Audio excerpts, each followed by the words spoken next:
کون عمر بن خطاب جناب؟ تھوڑا سا اپنے ذہنوں کے اپنے دماغ کے پردے کو صاف کرو, تھوڑا سا اس طرف دھیان لگاؤ. کون عمر بن خطاب پر انگلی اٹھا رہے ہو؟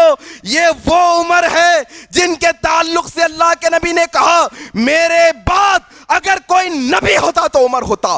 عمر وہ جو راستے سے جاتا ہے تو شیطان راستہ تبدیل کر دیتا ہے. عمر وہ جو دنیا میں چلتا ہے, اللہ کے نبی نے کہا عمر فی الجنہ, یہ جنت میں جانے والا ہے. عمر وہ جس کے محل کو اللہ کے نبی نے جنت پہ دیکھا. عمر وہ جس کے مشورے پر اللہ قرآن کی آیتوں کا نزول کر دیتا ہے.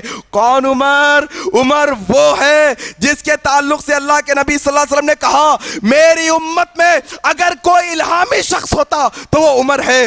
عمر یہ عمر ہے میرے بھائی. کس عمر پر انگلی اٹھاتے ہو؟ آؤ تھوڑا سا یہ واقعات پر بھی نظر رکھو.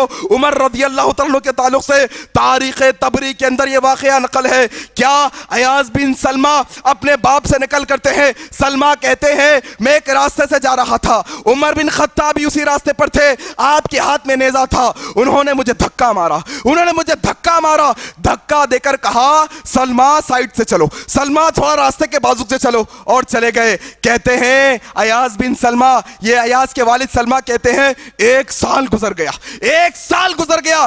دوسرے سال عمر بن خطاب کی ملاقات ہوئی. 200 دینار اپنے ہاتھ میں تھامے ہوئے ہیں, ہاتھوں میں ہاتھ پکڑے اور کہا سلمہ کیسے ہو؟ بڑی محبت سے گفتگو کی. کہا چلو میرے گھر. سلمہ کو ساتھ لے گئے اور بٹھایا. کہا یہ 200 دینار ہے میری طرف سے تحفہ اس دھکے کے لیے جو 1 سال پہلے میں نے تمہیں مارا تھا. کیا بھائی, جو اتنا خیال کرتا ہو, جو اتنا آخرت کی فکر کرتا کہ ایک دھکے کو 1 سال تک یاد رکھا. سلمہ کہتے ہیں یا امیر المومنین شرمندہ کر رہے ہیں. کیا کہہ رہے ہو آپ؟ کیا میں وہ بات کو یاد رکھوں گا؟ کیا آپ کی پکڑ کروں گا قیامت کے دن؟ اللہ کی قسم ہرگز نہیں. اگر وہ آپ یاد نہ دلاتے تو مجھے یاد بھی نہیں تھا. کہا سلمہ نہیں, رکھ لو اس کے بدلے میں. یہ عمر پر انگلی اٹھاتے ہو. یہ عمر جس عمر کے بارے میں ابن رجب نے نقل کیا ہے. کہا عمر ایک دفعہ بیمار پڑے ہیں. لوگوں نے کہا شہد کھائیں گے تو ٹھیک ہو جائیں گے, شہد دوا کے طور پر استعمال کریں گے تو ٹھیک ہو جائیں گے. دریافت کیا بیت المال میں شہد ہے کیا؟ کہا ہاں ہے. آئے, لوگوں کو جمع کیا, ممبر پر چڑھ گئے, اعلان کیا لوگوں تمہارا خلیفہ بیمار ہے, امیر المومنین عمر بیمار پڑا ہے. لوگوں نے کہا شہد کھاؤں گا تو ٹھیک ہو جائے گا. بیت المال لوگوں کی امانت ہے. لوگوں یہ تمہاری امانت ہے. لوگوں یہ بیت المال میں شہد رکھا ہے. تمہاری اجازت ہو تو تھوڑا شہد استعمال کر سکتا ہوں. کہا امیر المومنین کیا رلائیں گے آپ؟ سارا مجموعہ رونے لگا. کہا امیر المومنین پورا حق ہے, آپ کا پورا حق ہے. عمر بن خطاب نے کہا لوگوں اگر تم مجھے اجازت نہ دیتے تو یہ شہد کا ایک قطرہ بھی عمر کے لیے حرام تھا. اللہ اکبر. یہ عمر پر انگلی اٹھا رہے ہو. کون عمر؟ عبداللہ بن عمر کہتے ہیں عمر بن خطاب کو شہید کر دیا گیا. 4 پائی پر آپ کا جسم پڑا ہے. لوگ جمع ہو گئے, میں بھی کھڑا ہو گیا جا کر. اچانک کیا دیکھتا ہوں, میرے کندھے کو کسی نے پکڑا آ کر. پلٹ کر دیکھا کون؟ علی ابن طالب ہے. علی ابن طالب اپنے زبان سے الفاظ نکال رہے ہیں. لوگوں کس پر انگلی اٹھاتے ہو؟ تھوڑا تمہیں عقل ہے, تھوڑا شعور ہے. کون عمر ہے یہ جس کی تعریف خود علی اپنی زبان سے کرے؟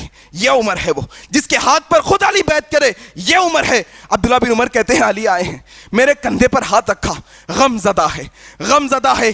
کہنے لگے اے اللہ یہ عمر پر رحمت کی بارش کرنا, اللہ ان کی مغفرت کرنا, اللہ ان پر بارش کرنا.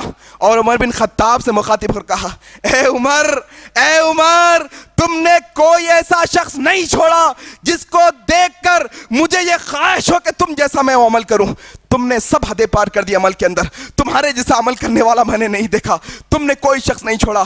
اے عمر مجھے پورا یقین تھا کہ تم اپنے 2 دوستوں سے ضرور جا کر ملو گے. تم اپنے 2 دوستوں سے, کون دوست؟ محمد رسول اللہ ابو بکر صدیق. کہا مجھے یقین تھا تم اپنے 2 دوستوں کے ساتھ ضرور جا کر ملو گے. اور مجھے یقین اس لیے تھا کیونکہ میں نے نبی کی زندگی میں بار بار نبی کی زبان مبارک سے یہ الفاظ سنے تھے, میں آیا ابو بکر آئے, عمر آئے, میں گیا ابو بکر گئے, اب عمر گئے, میں نکلا ابو بکر نکلے, اب عمر نکلے, ہم گئے. اللہ کے نبی ہمیشہ تم تینوں کا نام ساتھ لیا کرتے تھے. میں جبھی جان گیا تھا کہ تم ضرور اپنے دو ساتھیوں سے جا کر ملاقات کرو گے. اللہ اکبر. کون بھائی؟ یہ عمر جن کی عزت حضرت علی کی ساری پیڑیاں کرتی تھی. تھوڑا تاریخ پڑھ لینا جا کر.